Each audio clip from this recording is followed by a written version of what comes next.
Legal disclaimer. Bespoke Group investment advisory services are offered only through Bespoke Advisory, an SEC-registered investment advisor. Everything we share here is just for information and education. It's not investment, legal, or tax advice. Bespoke does not offer or solicit investment services to the general public. And as always, investing comes with risk, including the possible loss of principal. So today I'm here chatting with Jonathan Mintz, who is the co-founder of Bespoke Group. And Jonathan, you've really led the charge and spearheaded just what Bespoke Philanthropy is. And so today I'm hoping to explore what Bespoke Philanthropy is because, I have to admit, I want to kind of get into how we walk the walk and not just talk the talk, because when I typically, and I think a lot of people think of philanthropy, I think of, or I picture glamorous charity events, oftentimes celebrities or just these very, glamorous, even galas sometimes. And I also think of, just dumping loads of money into a certain foundation, and right, you hear criticisms about that because where is that money really going? And a lot of that could even be going towards funding this incredibly expensive event. And I think there's kind of a lack of you don't really have a potentially a say of how that money is used. So that's what I have thought of and pictured when I hear philanthropy. And then I remember when I joined Bespoke and learning about how, when I heard you all describing philanthropy, I was like, huh? That's philanthropy, So I guess, what you described is philanthropy, but there's really public and private philanthropy, and our clients generally are quite private, and so they're not looking for big galas or their name on the side of a building.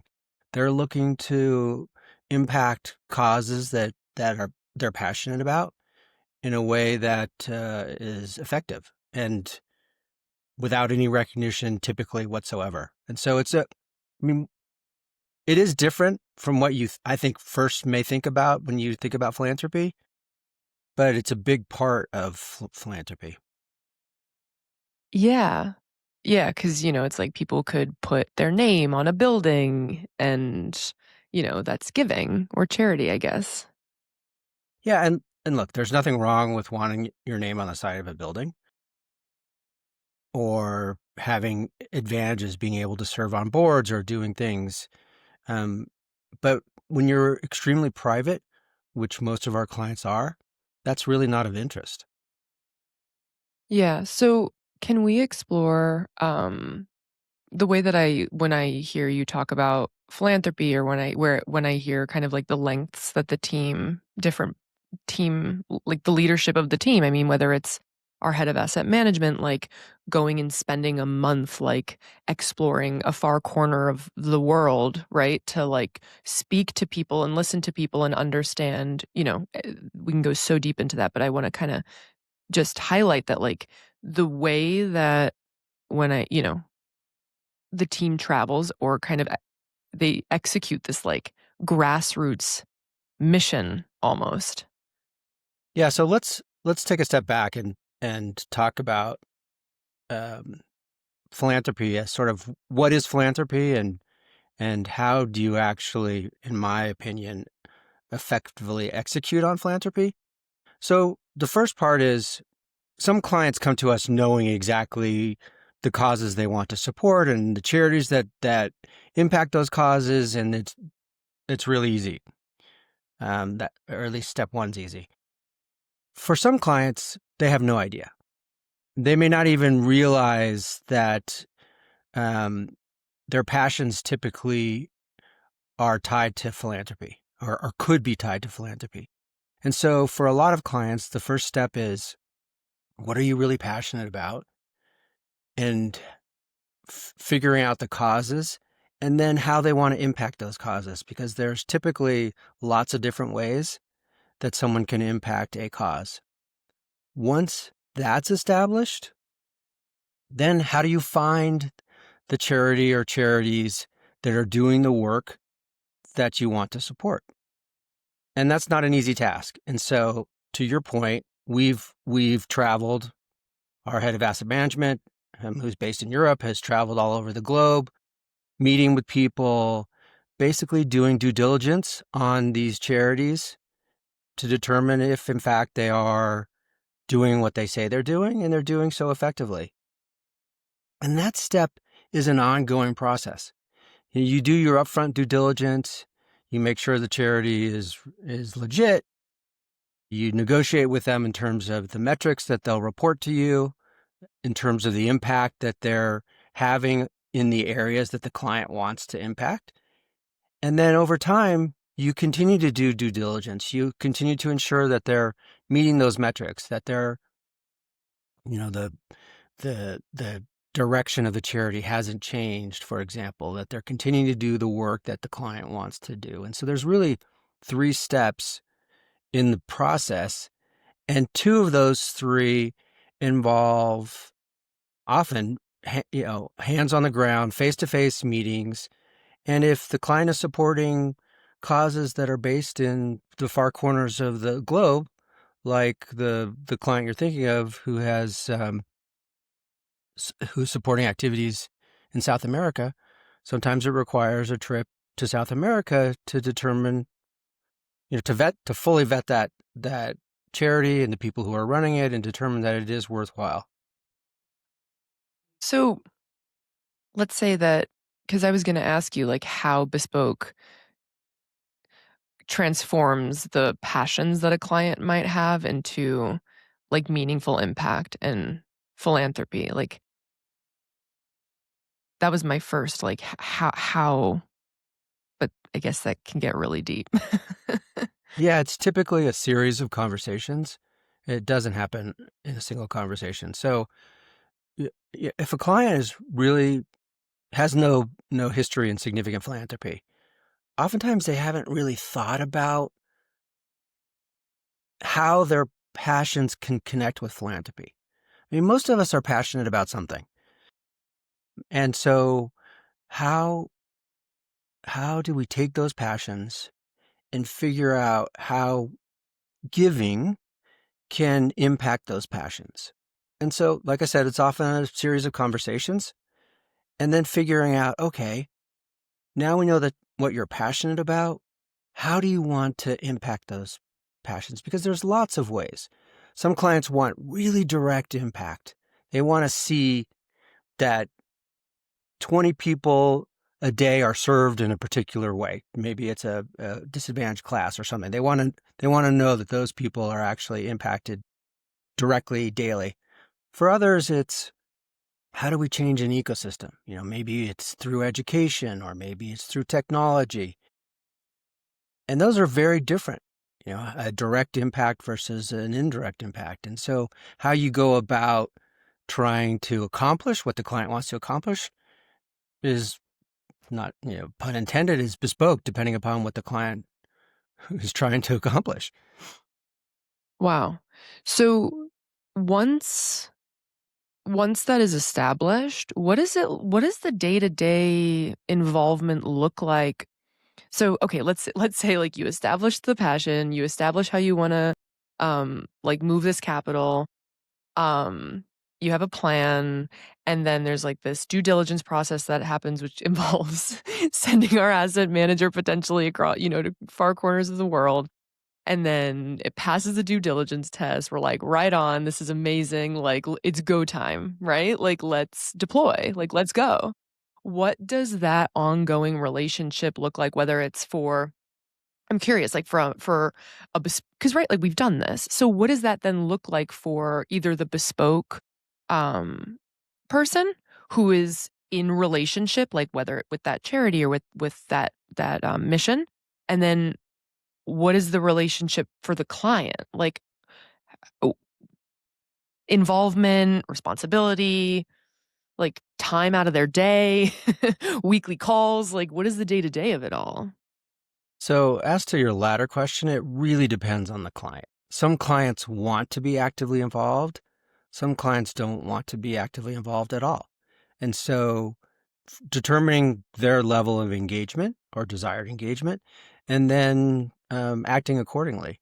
As far as what it looks like for us, so I think for me, the best example I can use is the philanthropy that I'm most involved in. So we have a client who is passionate about affecting racial and gender inequality. Those are her passion points. And I mean, that's just an enormous area. So Like, how do you attack that? yeah, so we had a lot of conversations. I reached out to people that I know in the charitable space and said, what can we do that would impact racial and gender inequality in a meaningful way? Because this client really likes direct impact.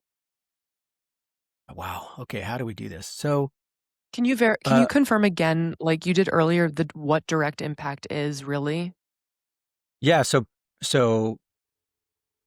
impacting the people who are affected by whatever it is that you're trying to fix I see. directly. Okay. As opposed So to as kind of like opposed to, changing a changing an ecosystem through education or I through see. Okay. technology or something like that. So a colleague a lawyer colleague who works in the philanthropy space said, I know some people who do some work in human trafficking, and human trafficking is typically gender. It's really socioeconomic, but it's typically uh, against women. It's typically against women of color. Not always, but statistically, typically. And so we had lengthy and numerous conversations with this organization that um, really did two things: provided education, school education, helping age based, helping like young kids just sort of identify what is trafficking, and then as they got older, um, looking for signs and maybe identifying people in their school, their fellow classmates who, in fact, might be being trafficked. And trafficking really comes in two types. It's sex trafficking, which I think is what a lot of people think about when they think about trafficking. But the other is labor trafficking. People who often immigrants who are here and who are here not on their own volition, but they're here forced to work under slave-like conditions. And so helping people identify individuals who may, in fact, be under those circumstances. And in conversations with them, they indicated that they wanted to open a center in Sacramento, California, a walk-in center for victims of human trafficking, because there's a there's a study that was done by Sacramento State and a couple charities that work in the trafficking space that revealed that Sacramento is just a hotbed for both sex and labor trafficking, in part because of its proximity to the agricultural belt of California, and in part because it's a crossroads of major interstates in a obviously heavily populated state. And so, I mean, I didn't realize, like, I live outside of the Denver metro area, and we also have north, south, east, west interstate, and apparently we're a hotbed for trafficking as well for that very reason. So I had no idea. Um, so we had many conversations. I flew to California to meet with this organization, the leaders of this organization, to learn about one, what they're doing currently, and then what they plan to do with this center. And then after a series of numerous conversations, we decided to fund, the client decided to fund, with my help, that walk-in center for victims of human trafficking. But back to the day to day, I mean, the day to day, like, I mean, that is an ongoing project. Yeah, absolutely. So fortunately, I don't manage the day to day. There's someone who's involved on the client side who does that, but at least initially it was a couple times a week conversations with them in terms of budgets and logistics. Where do we house this center? So we had to find a location for that. Negotiating rent, all the things that you would think about, and then what does that center do? What services does it provide? How do we dovetail those services with things that the charity is already doing? How will we run? How will that organization run this center? And so um, on the front end, it was pretty time consuming. Now I wouldn't say that's on autopilot, but it doesn't require the same level of involvement that it did early on. Okay, I see. So it's an initial front end project that, I mean, of course, there's ongoing maintenance that's required, but it's the lift and then it goes. Yeah, the due diligence ongoing is really ensuring that the philanthropy is doing what we want it to do, that they're providing the metrics that we want them to provide, that they're meeting those metrics. So again, the lift is not nearly as heavy, but there is a lift. Yeah. So can we talk about, I want to talk about the money of it all. I want to talk about there are different reasons, right, that people get into philanthropy. Like there are people who are just super philanthropic, right? Like it's that desire that drives the giving. But then there are also just incentives. There are tax incentives that kind of make people philanthropic. Can you break down for me? I'm curious about just like if I were, if I were somebody who came into wealth and like I'm learning about philanthropy, quote unquote, for the first time in this way. Um, and I'm also trying to understand like the tax benefits and what that means for taxes. Can you kind of introduce that to me? Sure. So I mean, fortunately for us, most of our clients come to us either already engaged heavily in philanthropy or with a strong interest in engaging in philanthropy. And so the conversation is pretty simple. But some clients, and especially practicing estate planning law over the years, when I was practicing law, I would hear charity starts at home, meaning they want to maximize the wealth that they pass on to their beneficiaries, their children, grandchildren, etc. And for those clients, we often would have a conversation about the tax benefits of philanthropy. So I'm somewhat of a cynic. I mean, I tend to believe that Congress generally doesn't know what the heck it's doing. But in the area of philanthropy, um, I think they got it right because it takes about four tax dollars filtering through the government bureaucracy to end up with $1 of in the hands of charity. Whereas if you give directly to charity, you give $1 to charity, they get $1. You give $4 to charity, they get those $4. So it's far more efficient for folks to give directly to charity than it is through tax revenue. And as a result, Congress incentivized people to give to charity. So again, depending upon what the client hopes to accomplish. So in the context of charity starts at home, I want to maximize the wealth to my beneficiaries. There are actually charitable structures that are blessed by the IRS that, if implemented properly, can get more to the family than if they don't involve charity. And that's kind of counterintuitive, I realize.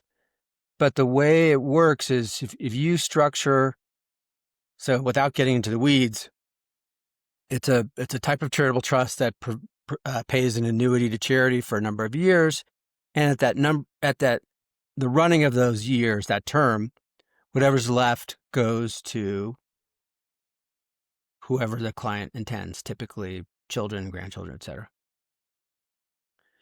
The IRS assumes that the assets will grow at a certain rate throughout.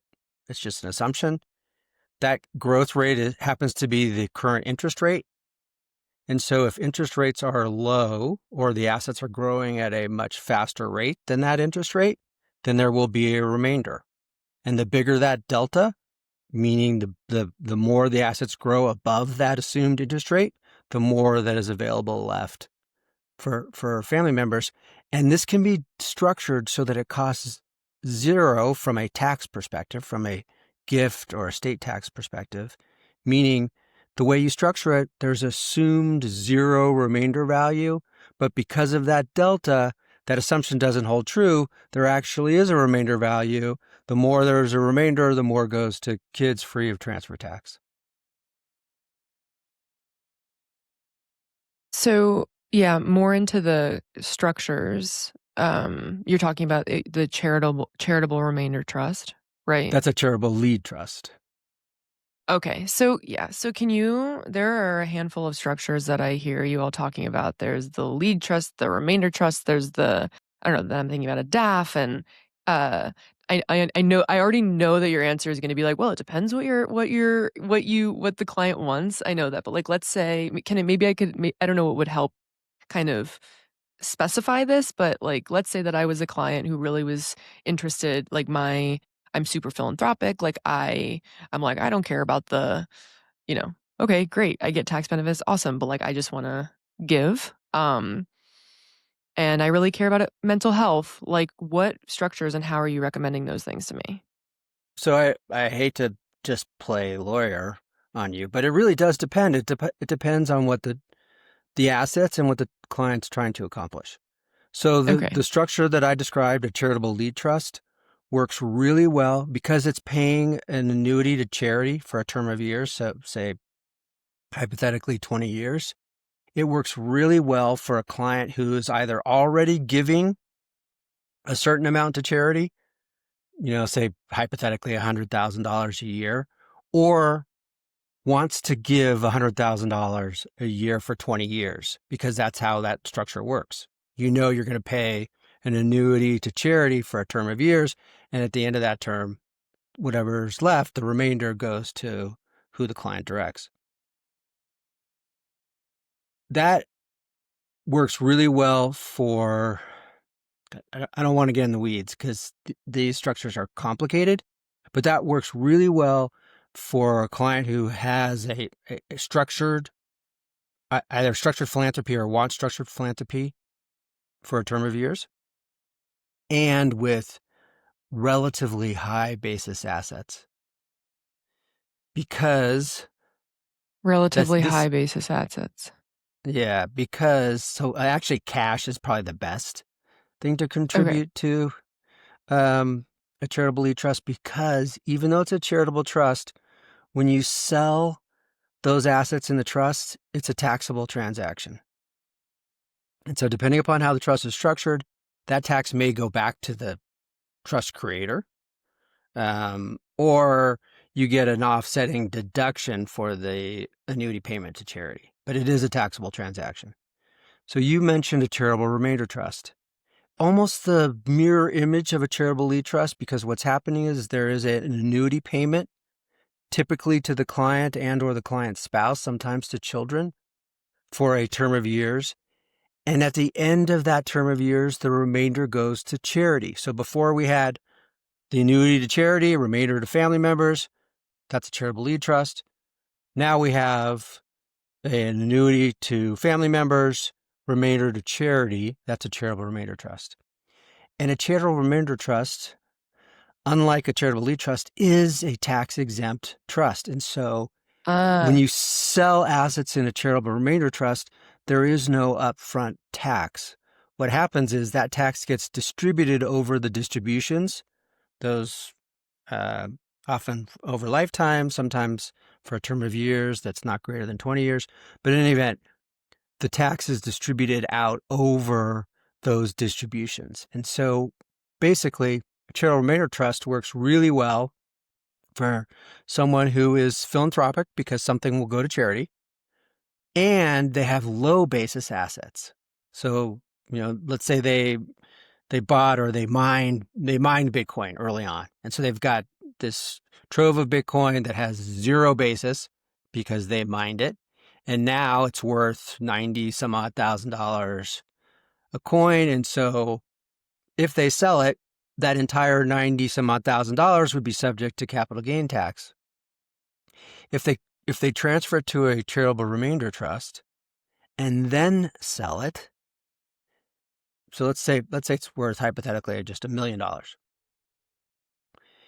If they were to sell that Bitcoin on their own, that $1 million would be reduced by 23.8 plus whatever their state capital gains tax rate is. So in California, which has the highest combined federal and state rate, it'd be roughly 37%. In Texas, that doesn't have a capital gains rate, it would be the 23.8 federal rate. But in any event, that $1 million would be worth $1 million less that tax. So if it's 23.8, so let's do the math, 76.2, they'd get $762,000 left over if they're in Texas, and far less if they're in California. If instead they contributed that Bitcoin to a charitable remainder trust and then sold the Bitcoin within the charitable remainder trust, they would have $1 million. And they could then, pursuant to the terms of the trust, distribute out that annuity payment over the term of the trust, and that capital gain gets distributed out with those annuity payments. Now, the taxation of the payouts is fairly complicated, and I'm simplifying it, but that's really what's happening behind the scenes. Can we talk about different assets? You described how Bitcoin is a great asset for a charitable remainder trust. I mean, what other assets are? Because I also want to be really clear about when we talk about Bitcoin, and we have a Bitcoin in this we have an episode in this collection with Matt McClintock, co-founder, about what Bitcoin means to Bespoke and our relationship with Bitcoin. I want to be really clear about, that all of this, all of our work applies to other assets. So, can we break into some others? Yeah, of course. Any low basis asset works really well. I'm going to be honest. Can you explain? I don't know what a low basis asset is. I'm being so frank right now. No, okay. I appreciate the candor. So a low basis asset means that for income tax purposes, when it is sold, it would be, the basis determines how much is subject to income tax when it's sold, when the asset is sold. So a high basis assets, and cash is the highest basis asset, means that if you have a transfer of cash, there's no gain in that transfer, and therefore there's no income tax consequence. If you have a zero or low basis asset, it means that there is significant gain in that asset. And when the asset is sold, that gain will be subject to ideally long-term capital gains tax, which is for an asset that's been held more than a year, or short-term capital gains tax, which is in essence ordinary income, same rates. That's for an asset that's been held for a year, 1 year or less. So it makes a huge difference.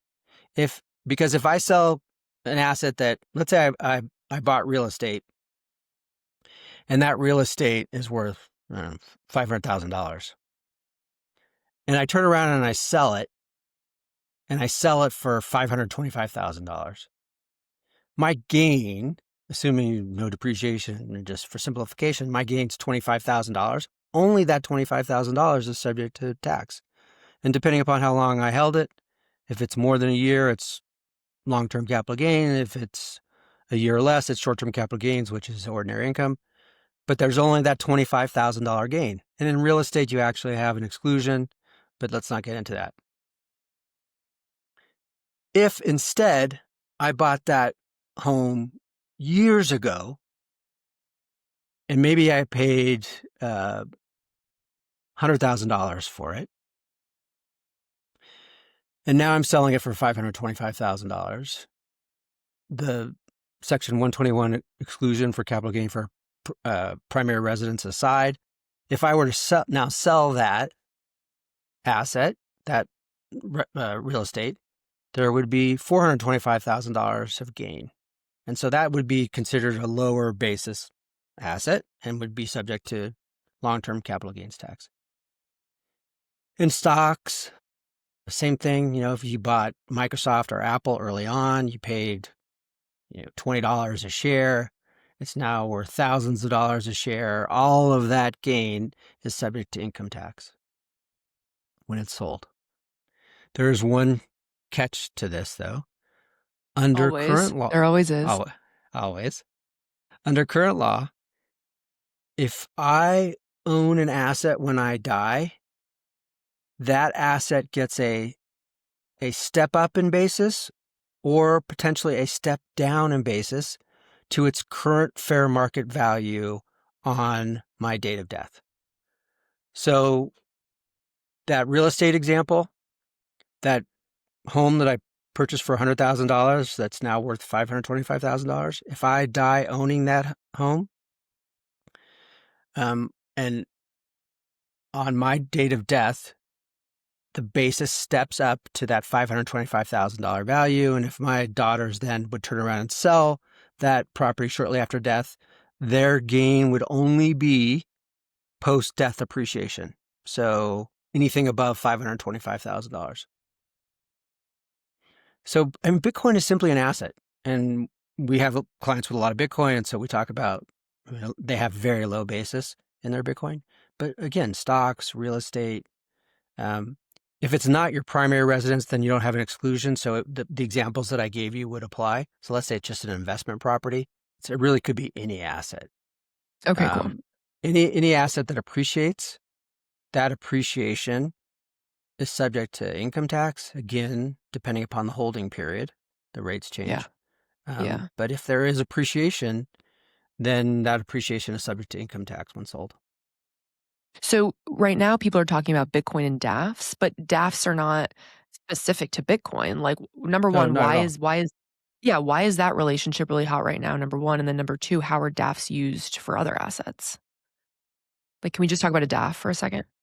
Yeah, of course. So DAFs are really an intermediary charity. So you make a contribution to the DAF, and then over time you request, and that I use that word intentionally, you request that a grant be made to a charity or charity of your choice. The DAF has to give to 501c3 charities, meaning they're IRS approved charities. The way a DAF works, you get an upfront charitable deduction for the contribution to the donor advised fund, and then you get no additional charitable contribution when the grants are made over time. You alluded to the fact that foundations are kind of under the microscope because they only have to distribute out 5% of their income, and some of these foundations have enormous endowments with incredible income, and so some people argue that they're not as philanthropic as they should be. DAFs have similarly been under the microscope because there's no requirement that you actually make grants from the DAF under a specific period of time. So theoretically, you could contribute, again, hypothetically, $1 million to the DAF and then do nothing with it let it sit and grow theoretically indefinitely without any requirement that it makes grants. Now, once you make the contribution Interesting. I mean, I'm not sure why you would do that other than for the growth potentially. Right. But once you make the contribution, those funds are gone.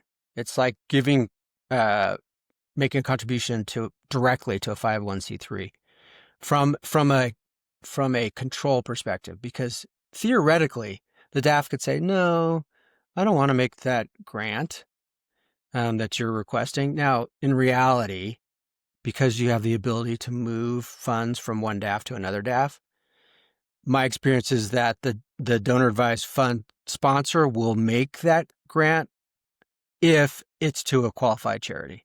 They won't make it if it's not to a qualified charity, but if it's, as long as it's qualified charity, they'll make that grant. Okay. But they don't have to. They don't have to. So DAFs are really popular right now because the administrative costs are far less than a foundation. They're really simple to set up.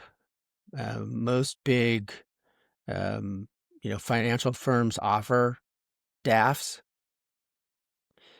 Bitcoin, I think Bitcoin is popular with DAFs because for a lot of individuals, they have very low basis Bitcoin. And so they get the full fair market value of their Bitcoin, meaning today's value when they make that contribution. So let's say they paid, a couple $100 a token back in 2012, 2013.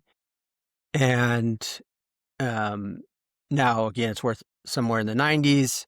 They make that contribution. They get that value based on the $90,000 value today, not the hundreds of dollars value back in 2012, 2013.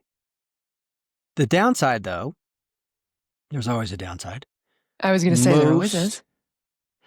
Most donor advised funds will require that you liquidate the Bitcoin immediately.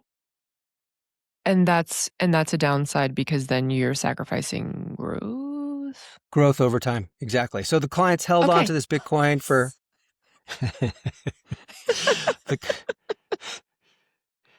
You're paying attention, Claire. That's good. I'm learning. The clients held on to it for a decade or more, and they believe in the long-term growth proposition of Bitcoin. And so it's not in their ethos to just sell it, to turn around and sell it. So we believe in the long-term value proposition of Bitcoin. I mean, just look at its growth history. And so we work with donor advised funds that will allow the client to hold the Bitcoin in the donor advised fund rather than sell it all immediately.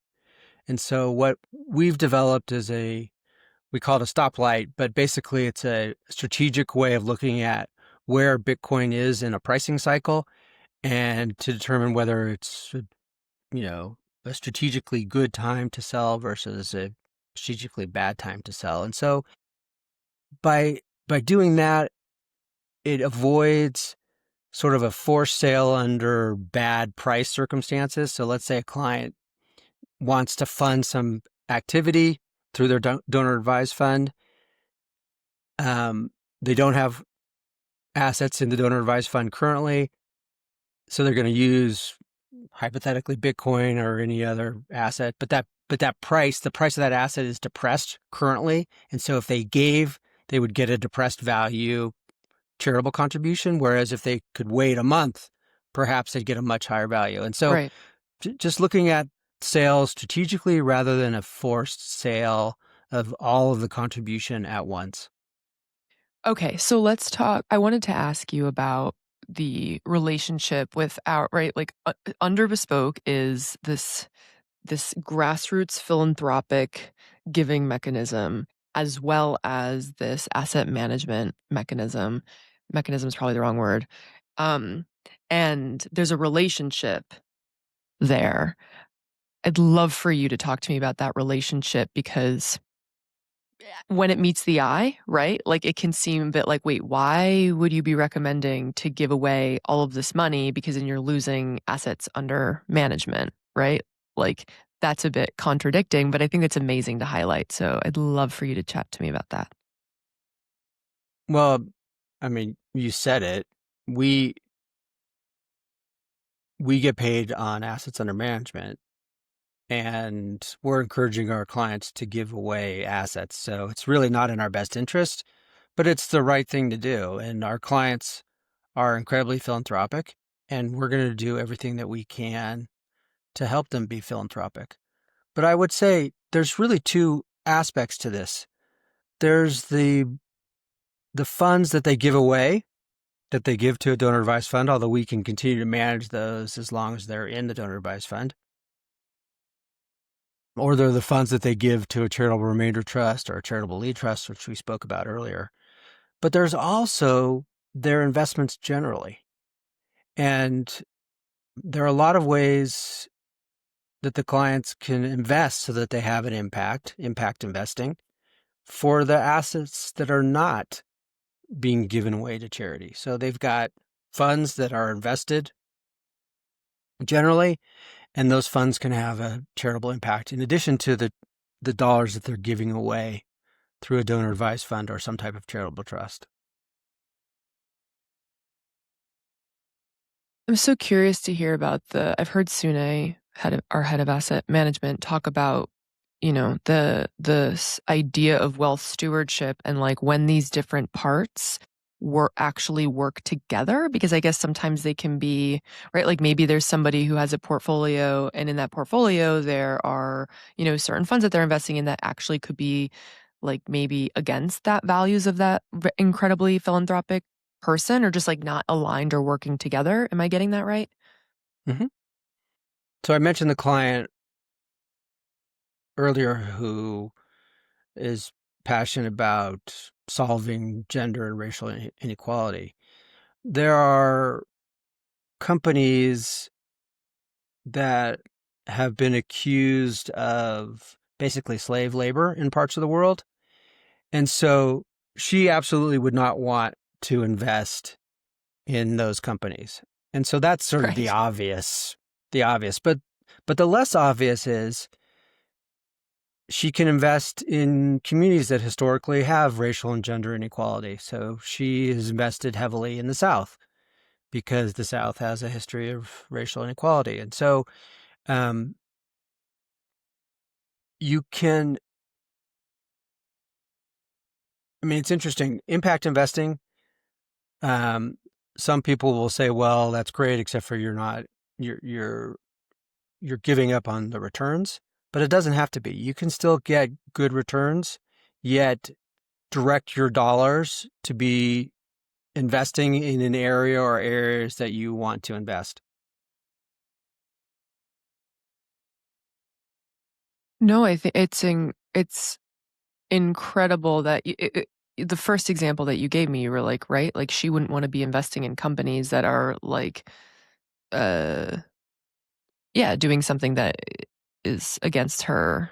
I keep using the word mission, but just what she's trying to build and express, like what she's trying to, express with her wealth, because wealth really is an extension of us.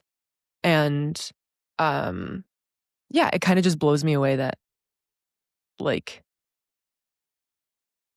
I'm imagining a wealth advisor or somebody who's managing someone's portfolio, and like that they're like that it would be uncommon or not standard to that they have a relationship, or that just like the different areas of her wealth management or her philanthropy like aren't talking. I mean, is there not historically, like in traditional family offices or in traditional just wealth management firms, like that there is kind of communication and collaboration among the different like the different pockets that deploy someone's capital?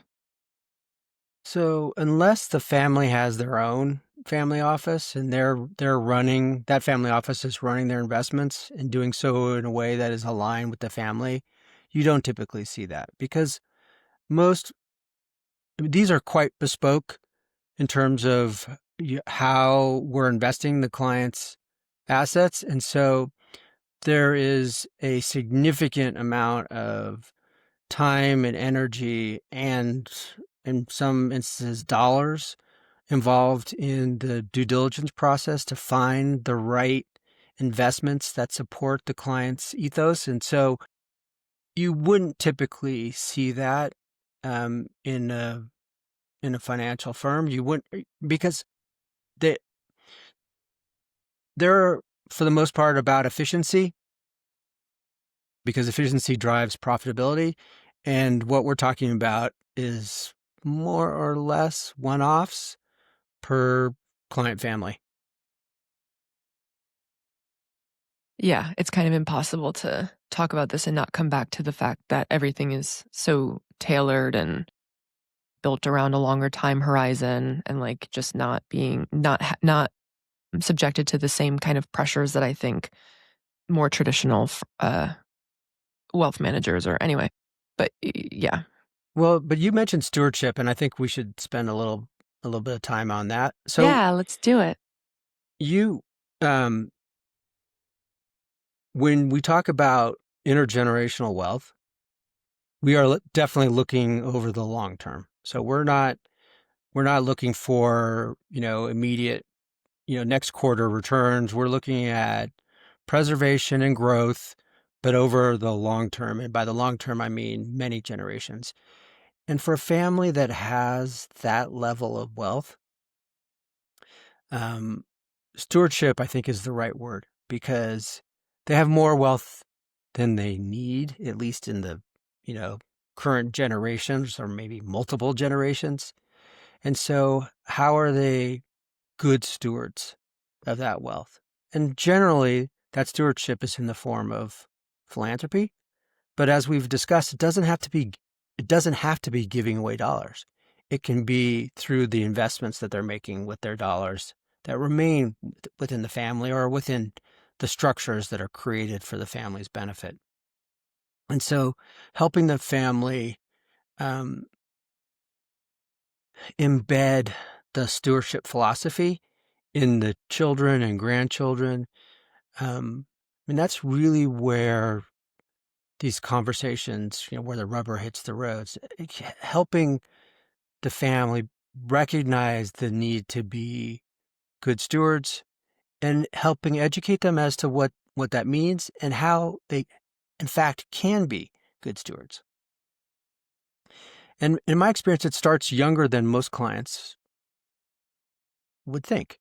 So I like to use my own example. I mean, I'm not that I'm ultra high net worth, but fortunately, I'm comfortable. And my daughters, when they were young, let me back up. I had a colleague who shared with me what she had done. She had said, "Oh, Jonathan, when my kids were young, for the holidays, we gave them, I think she said $100, and then said, research the charity or charities that you want to give this $100 to."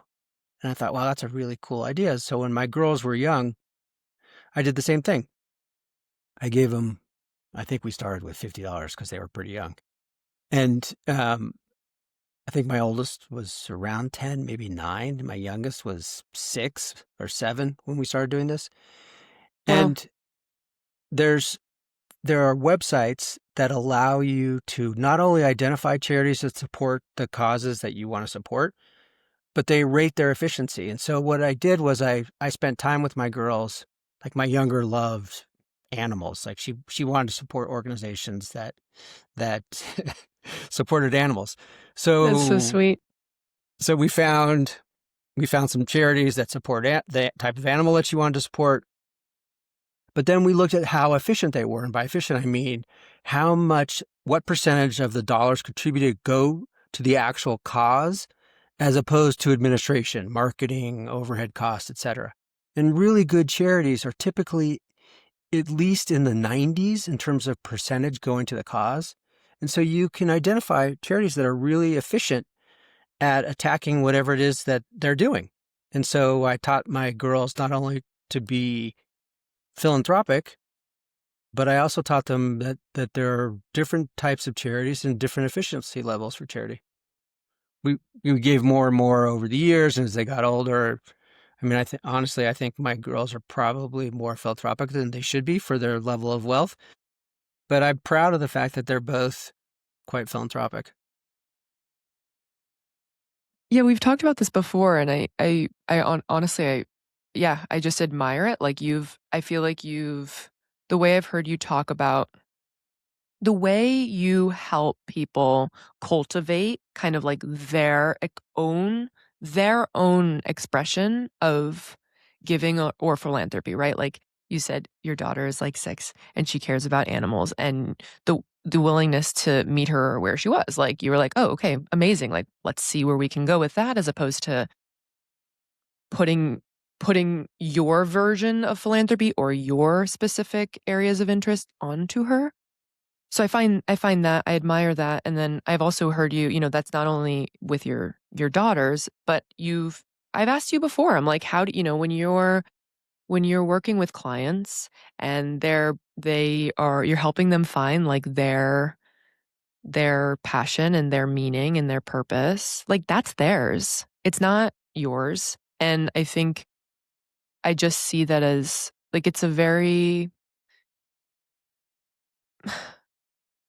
I don't know. I guess what I'm trying to say is that I admire the ability to like be in the position that you're in, where you're really helping guide someone, but like allowing them to just find their genuine expression of it and not putting on your own. Cause that's hard. That's like that to me is then I just think of fiduciary, like walking alongside somebody, as opposed to, because there's so many, it's like, oh, do this or like we are specific to, Jonathan, I know that you care about, I know about your own philanthropic efforts and like how you care about biking and bicycles and like delivering bikes to, girls across the world so that they can get to schools. And that story is just incredible. But like, you're not then saying, okay, bespoke, we do this because that is your interest, and putting that on others. And I think that that's very special. So I just wanted to highlight that.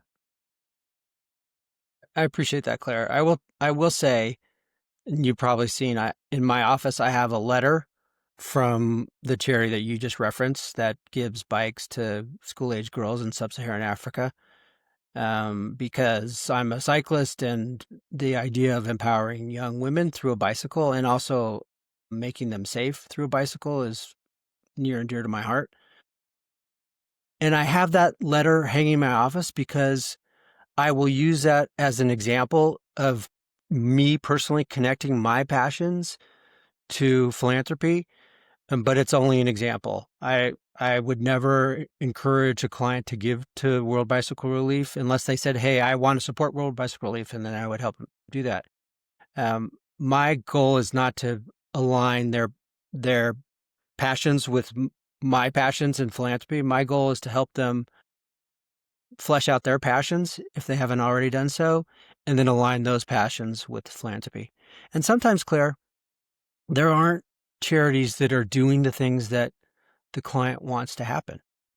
Like I gave the example earlier of the walk-in clinic for victims of human trafficking. There wasn't anyone doing that exact thing. And so we had to create it.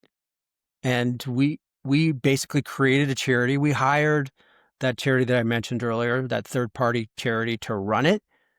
But we created the charity that is now doing that work. Yeah, I think about what a privilege it is to have, like, to be in a position where you are able to,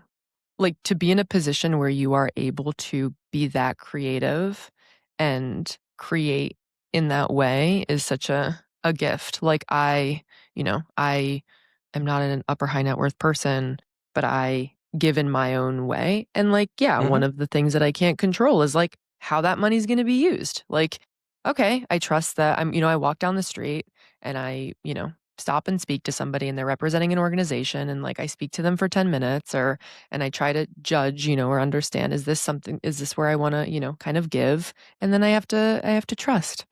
But it's amazing if you can be in a position where you don't have to kind of like hope, right? Like you can really design it. Well, and it's challenging because in some respects, you don't want to bind the charity. You don't want to be Big Brother looking over their shoulder. And so I think some clients have a legitimate concern that they don't want to be that. But on the other hand, a lot of times these charities can use the help.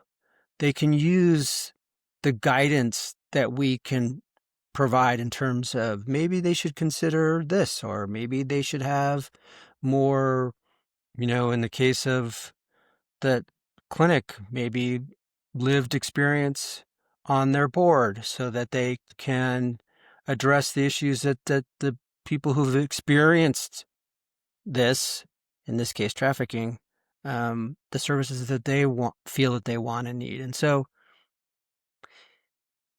it is so tailored. This is an area, I'm passionate about philanthropy because I think there are so many areas where um, there just isn't enough, whether it's government assistance or whatever, there just isn't enough. And I've been fortunate. I've traveled enough to see things that make me really appreciate how good we have it here, how blessed we are. But not everyone is so blessed. And so, helping people attack problems, issues, they're not necessarily problems, issues that are meaningful to them. I'm very privileged that I get to do that, and it makes me get excited about getting up and going to work every day, quite honestly. I love it. Jonathan, thank you so much. We've explored so much. This was wonderful.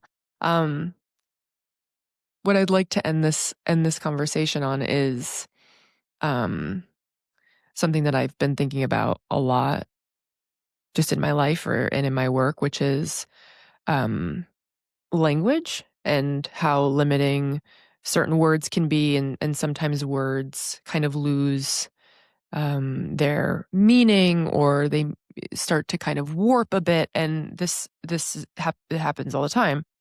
And that's why we kind of like recycle words. You know what I mean? Like if you look up, it's amazing. If you look up a word, like I love looking up words and their journey over history, like when they're, Google will now, they have kind of like a chart that shows you, okay, like in the 1890s to the 1920s, like this word was really used all the time. And then you'll see like when it makes a comeback. Anyway, all that's me being kind of like a word nerd. But I think that we have we have a language challenge right now in the world, but also when it comes to the word philanthropy and the word specifically impact investing.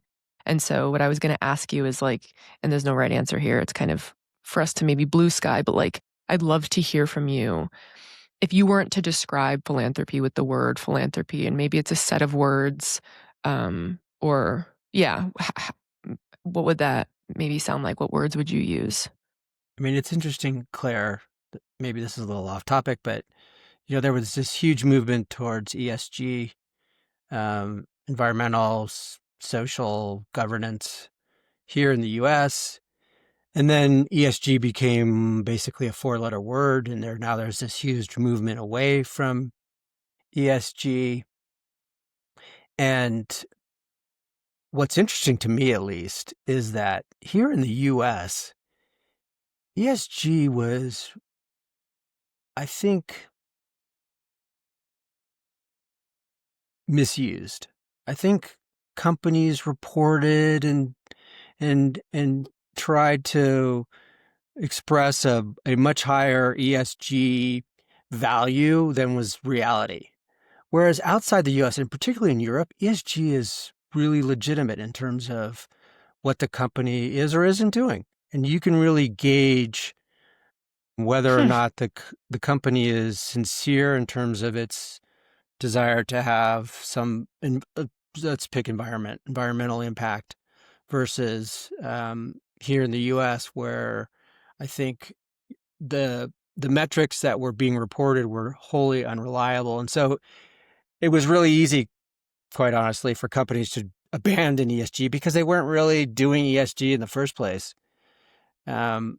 Whereas, finding the companies that are truly mission driven to, in this case, impact the environment in a positive way or change some aspect of society, that's challenging, and it requires significant due diligence. And that's why Sune, our head of asset management, makes these trips to the far corners of the world, because that's the way that you actually determine whether or not these companies or these charities are doing, because it's both, it's not just charities, are doing what it is that they say they're doing, and they're doing it how they say they're doing it.